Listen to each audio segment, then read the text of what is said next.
All right, hello everyone, and thank you for tuning in once again to the Black Box Podcast, BBOR, Black Box Online Radio, coming to you from West Virginia.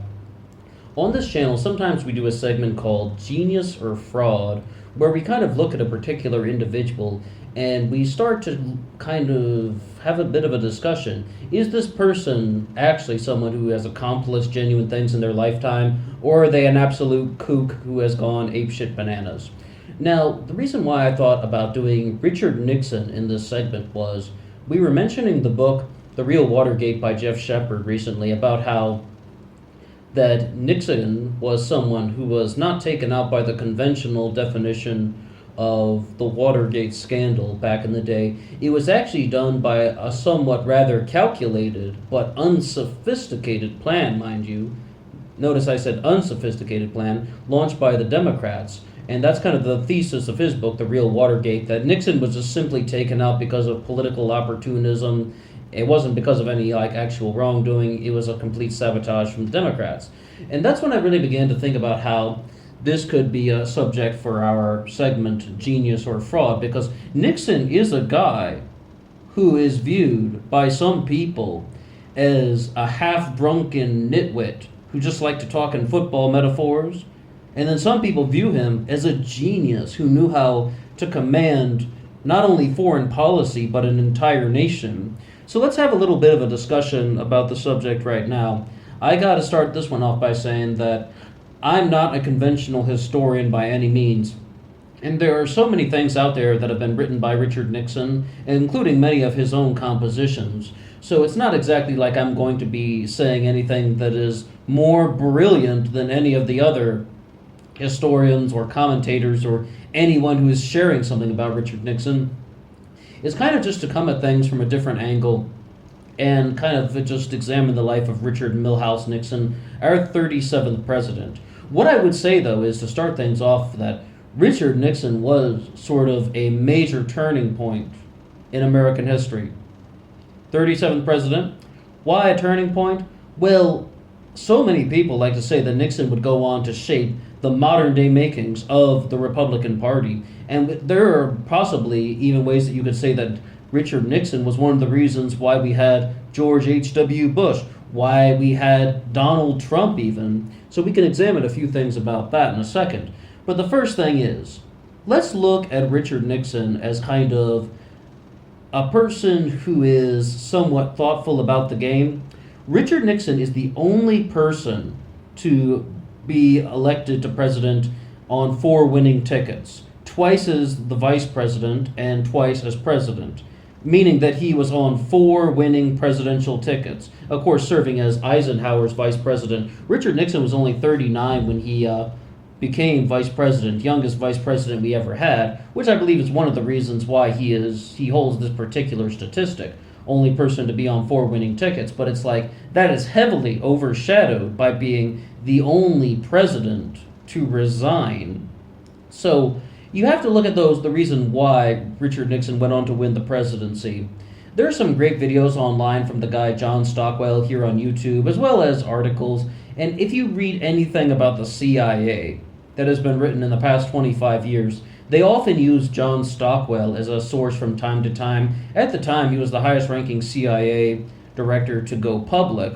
And he talked a lot about Richard Nixon and the election of 1968. It's an amazing hot button issue for people, the election of 1968. Nixon and, well, I guess we're kind of dealing with a different one at the time.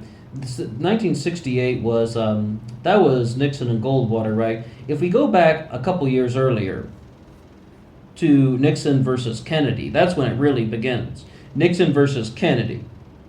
All right. There apparently were an enormous amount of allegations of voter fraud in the election of Nixon versus Kennedy, right? Because you have the side, the Richard Nixon Foundation is really just trying to argue that it was outright robbery. And the thing that John Stockwell brought up was that Mayor John Daley in Chicago counted every grave in the city twice, meaning that, voter fraud, blatant voter fraud, that, and this is kind of presented in a way to me that Illinois had 27 electoral votes, right, at the time. And I was like, oh, well, it must have been a very close election, right? But in reality, I mean, that's kind of the thesis of the way John Stockwell presented the idea, but Richard Nixon lost to Kennedy by way more than 27 votes. It was something like Kennedy had like 303 and Richard Nixon only had like 219 electoral votes. Definitely more than the 27 electoral votes that were necessary to win the presidency. I mean, that's the different margin. But if you want to say there's voter fraud, there's voter fraud. Even to the point that Richard Nixon is fully aware that there is some type of voter fraud going on, that he was probably cheated out of the presidency in some way. But why doesn't he do anything about it? This is the whole thing we want to say. Doesn't matter what year. It doesn't matter how many electoral votes. A lot of people like to nitpick at like the little statistics and stuff. It's because he thought he would have had a better chance for the presidency if he stayed silent and waited. If he stayed silent and just was like, I'm going to try again in 8 years. I mean, like, that was Nixon's plan. And it worked. Before you say anything about how that would be weird or something, look, we had Kennedy, then we had Lyndon Johnson. Of course, because Kennedy was assassinated, and you can make your own statements about that. But then Nixon came back, and he won. Before you would ever think that that's kind of a weird thing, that he would just kind of stay silent on that voter fraud issue, he went on to win the presidency. And like we've mentioned about the formations of the modern day Republican Party, a lot of people turn toward the failure of Barry Goldwater and winning the few states in the South, right? The Southern strategy. You know that story very well. And then Richard Nixon used that as his strategy to win the Electoral College, win the presidency, and of course going on to be elected to the presidency twice, making the kind of modern day form of the Republican Party as it is today. Of course, some kind of historians, the Hoover Institution, Prager University, they dispute that Southern strategy theory. But this just goes on to show you that Richard Nixon had a certain level of insight. He was somebody who knew the game of politics. And it's like, he definitely was not free from fault. A lot of people look toward Richard Nixon as somebody who was perhaps not the kindest president, not the most benevolent president.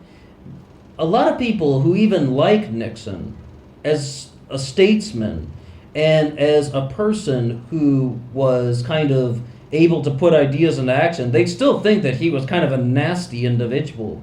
Well, what else would be going on in this type of dynamic with Richard Nixon? All right, he knew how to kind of maneuver the political system to get to the presidency, right? Well, there comes a certain point in Nixon's life when we enter the individual, Dr. Henry Kissinger. I mean, Henry Kissinger is a very multi-sided individual in himself. But you know the famous line, Kissinger and Nixon wanted to run foreign policy out of the White House. Kissinger was serving at what role at the time? National Security Advisor. And it's like they had their own plan.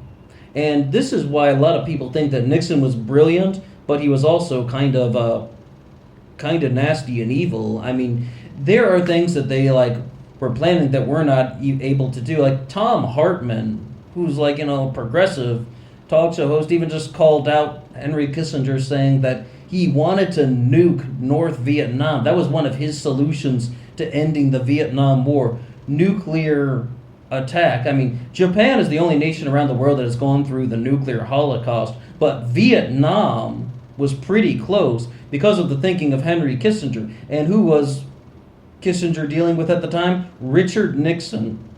So it's like, on the other hand, if you're going to look at this type of Kissinger-Nixon dynamic, so one of the biggest problems that people have when criticizing politicians is that they are just sort of like, how does a politician put their plan into action? How does a politician put their vision into action, as well as just being able to stand up for what somebody believes in and their own ideas? Because we've said very clearly on this channel, and I wish it was my own original statement, but it is not. It comes to us from Daniel Pipe, someone whom I don't like too much, but he made an insightful statement once, 21 years ago, when he was like, the political climate is what truly creates the policy, right? The president has to respond to all sorts of different problems that are all happening at the same time. It's the political climate that creates the policy. Not to mention that the president has to cut all these sorts of deals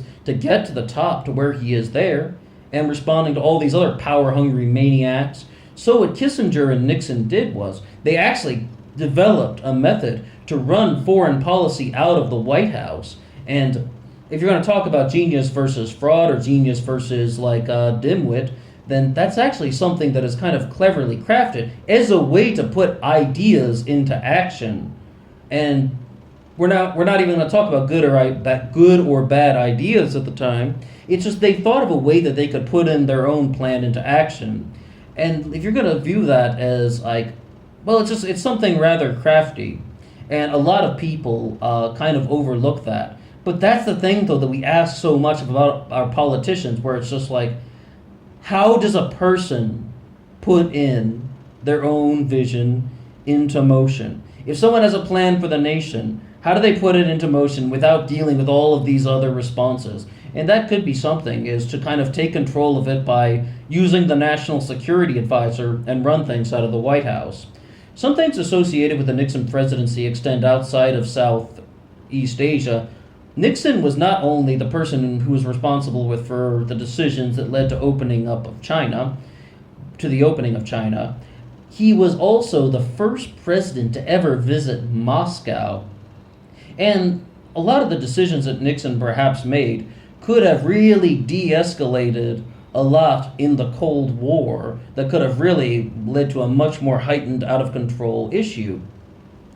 But, once again, I believe that some of those things, China, Moscow, I believe that some of those things are the result of the political climate as well. And I believe that so many times the high school history books are going to zone in on someone's, quote-unquote accomplishments. Really, they're just giving the consequences of the political climate. I would be much more fascinated to talk about something such as how, once again, he ran foreign policy out of the White House through Henry Kissinger serving as National Security Advisor. But then, of course, in the second term, Kissinger would go on to become Secretary of State.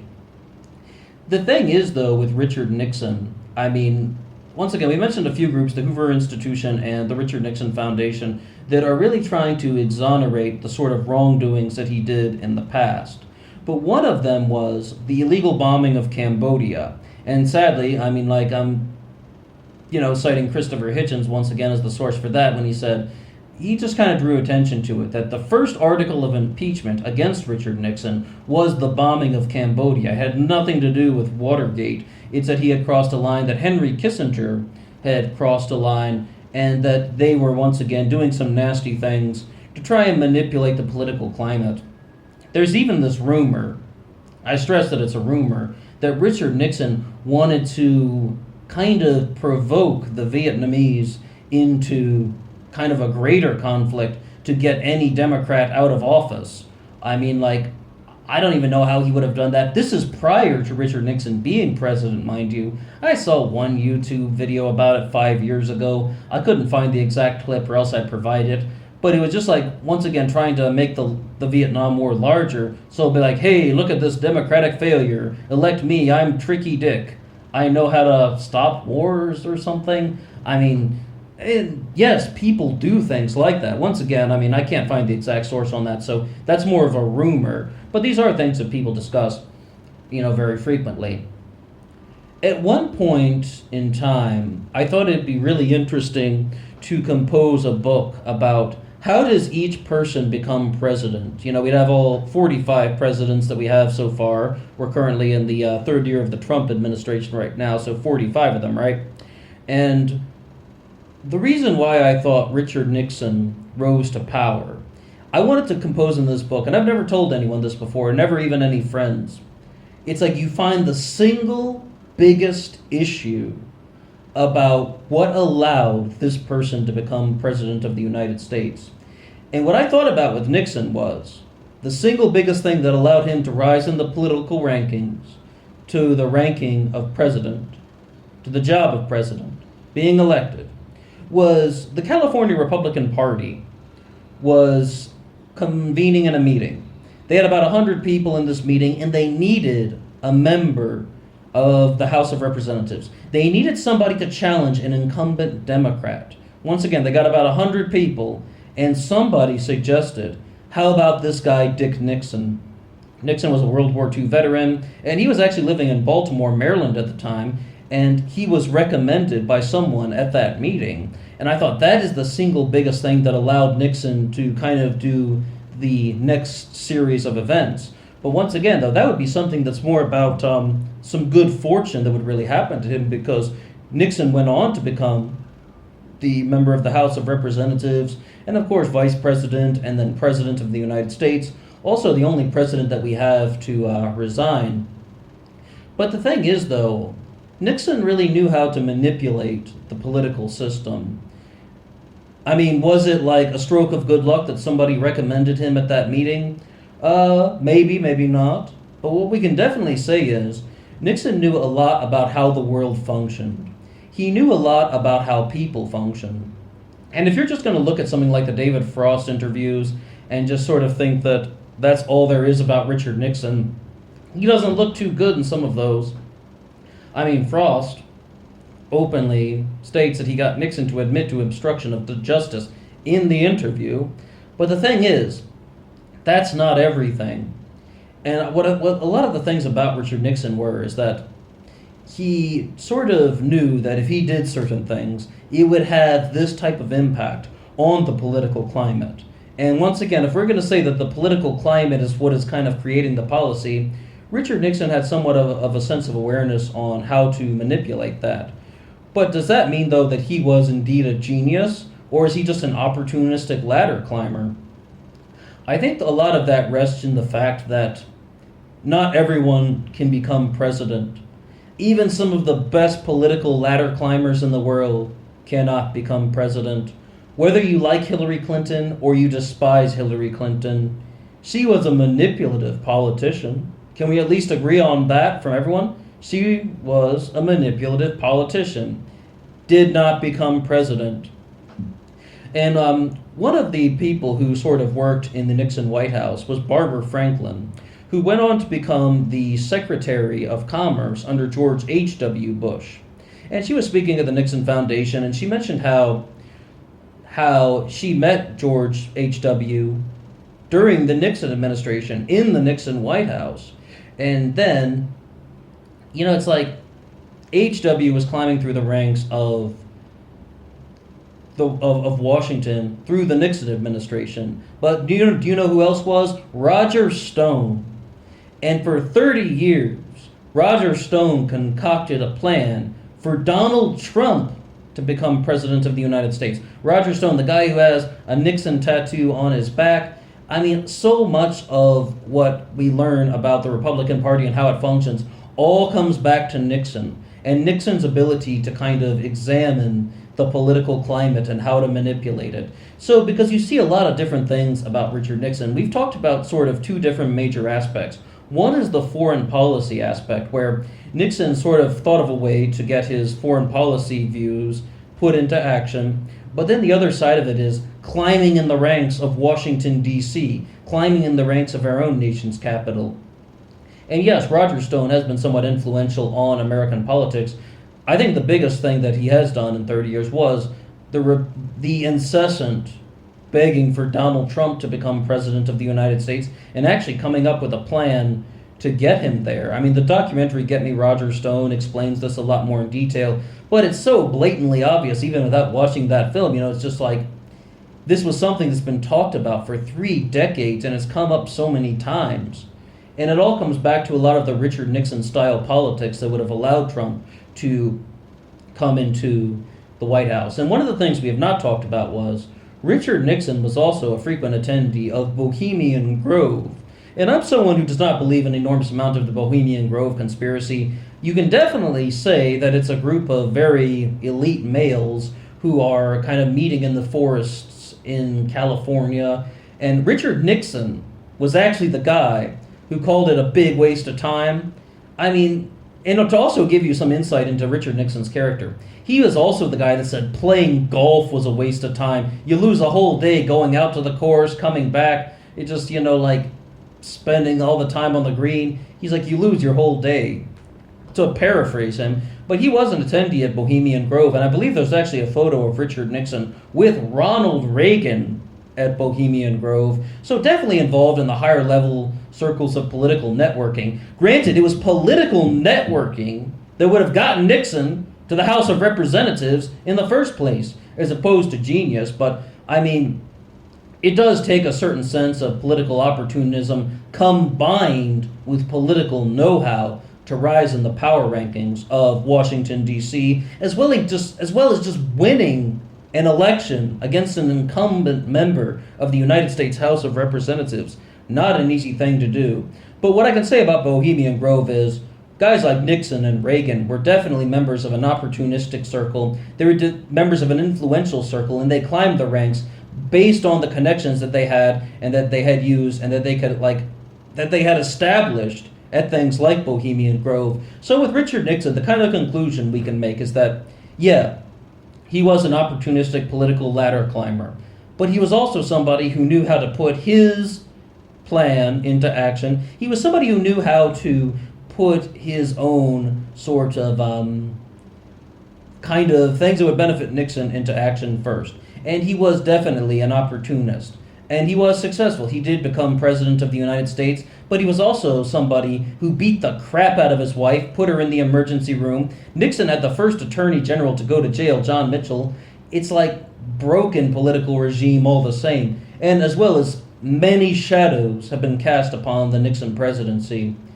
We can't really sum up an entire presidency in just this short amount of time. But what do you think about Richard Nixon? Was he somebody who knew how to maneuver the political climate in a skillful manner? Or was he just that half-drunken nitwit that liked to talk about football all the time? What would you have to say about him? Was he just some guy that fell into good fortune? Or was he one of the best political opportunists of all time, as well as a very thoughtful, political-minded individual? I'd love to hear from you. Until next time.